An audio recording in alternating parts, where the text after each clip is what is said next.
Hello all. So, we now have a new internet connection. We're so much faster than we ever have been before. I can upload a 5-minute video in about 5 minutes. Absolutely stunning. Usually takes 3 to 6 hours to have such a video up. Now it's only 5 minutes. Change sometimes is good. I just wonder how much of that speed that we've increased has increased our footprint on the planet Earth. Or is it actually better because it's more efficient? I don't really know. So now we can put on the longest videos I can think of. Over 3-4 hours long if I wanted. But I doubt anybody would watch that. On the last day of the drought here in California, clouds are starting to roll in. The smoke is blowing east again. Last night was just horrible. The throat was so stingy. And what is it with you? Go on. Wouldn't go away. And if you stuck your head outside, your eyes instantly burned and you felt as if there were little particles hitting your face. But all that seems to have cleared up this morning. We still have a yellow smoke alert, which is real normal for here. So we're sort of back in normal air. So let me show you how dry things are.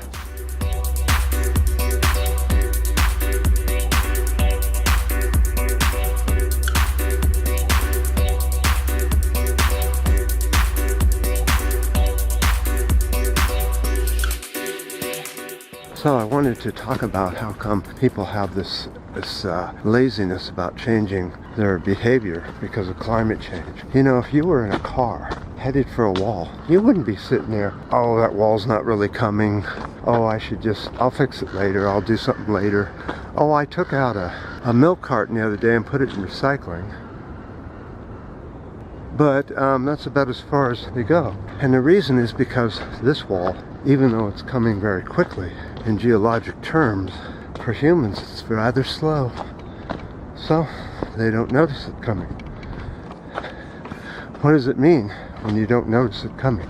Have you heard about the frog who sat in the pan while it was turned on low and kept turning it up? And guess what happened? Well, we're sort of in that same situation, except when climate change comes,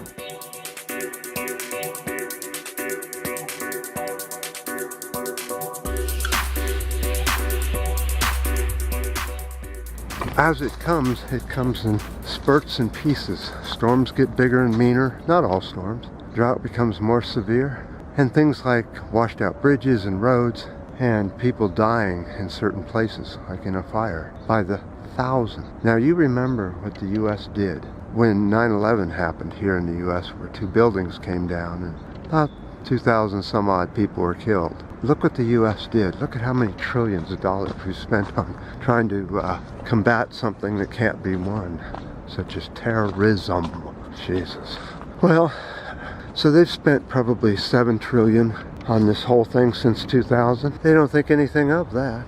Yet if we go to try and stop the catastrophe to our planet is happening, we're considered loony conspiracies, even though climate change is one of the most studied thing on planet Earth. You may think you're out of the way now, but wait till spring comes, or wait till winter comes, or wait till, and then you'll find out that no, you're not immune to climate change. It's right there in front of your face, and you chose to ignore it.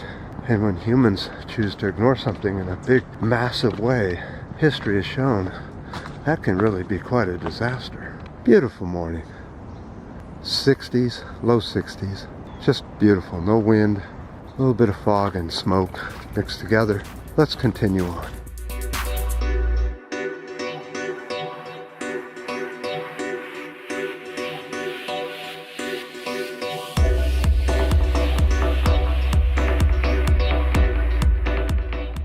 Okay, then you have denialism. And denialism comes from all kinds of places. Some people live their life in denial of just about anything that they don't want to know or hear about. So they just denialize it somehow. Denialize it. They say it either doesn't exist, or it's your imagination, or a coup, or something like that.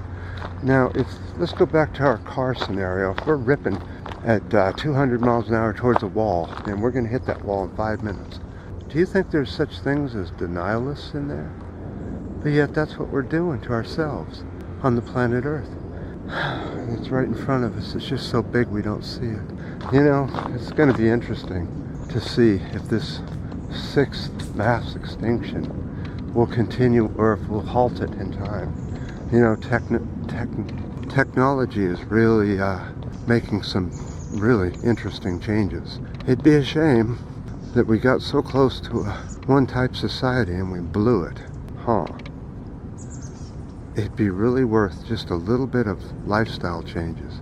You have to go vegetarian, work close to where you live, and take care of yourself. If you take care of yourself, you'll take care of the planet, because you'll know that taking care of the planet is part of taking care of yourself. Unfortunately, a lot of people don't take care of themselves too well, and they just can't be bothered with either themselves or the planet.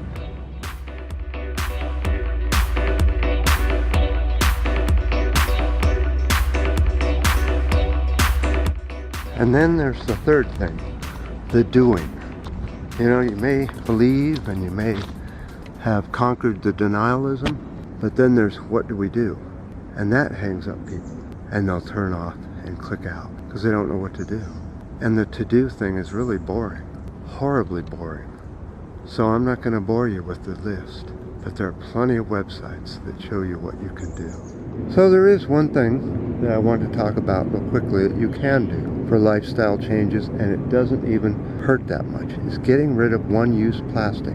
Plastic lids on the coffee, plastic straws in the drinks, plastic bags in the grocery store. Those can be replaced with cloth bags. Everyone now sells cloth bags. They're so convenient because of the handle. Once you go to them, you'll never go back to plastic. And of course, dressing in clothes that waste the planet. If it isn't made of cotton, it's questionable how well that's going to break down in the environment, especially things like fleece. Worst thing you can wear. You're shredding fleece all the time. The washer and dryer shoves it down into our water supplies. So, plastic, we don't need it, we don't want it. It's also rayon, nylon, many names so that it gets rid of the name of plastic, when really that's all it is plastic. So twice a year I have back troubles, spring and fall. Unfortunately, fall feels like it's now coming, and my back has been bothering me quite a bit. I've been exercising, walking, doing whatever I can do, but eventually it will go out in the fall and in the spring. From that time on, I do everything I can. I have to concentrate on healing. But it sort of went out about a week ago, and it's not doing too well. Now it's in my knees and going down into my left foot. So we'll continue on as long as we can. I don't give up. You know that. So let's see if we can't do something about this horrible plastic problem around the planet. Don't buy it, don't use it, and don't throw it on the land. So I definitely appreciate the new ups, the new downs, the new subscribers, the whole thing. Now that we have a new system, I can actually watch other people's videos and stuff without having to wait so long. Do we have somebody coming down? Looks like it in the video right there. It's funny how you see things behind you and they're not really there. Until next time.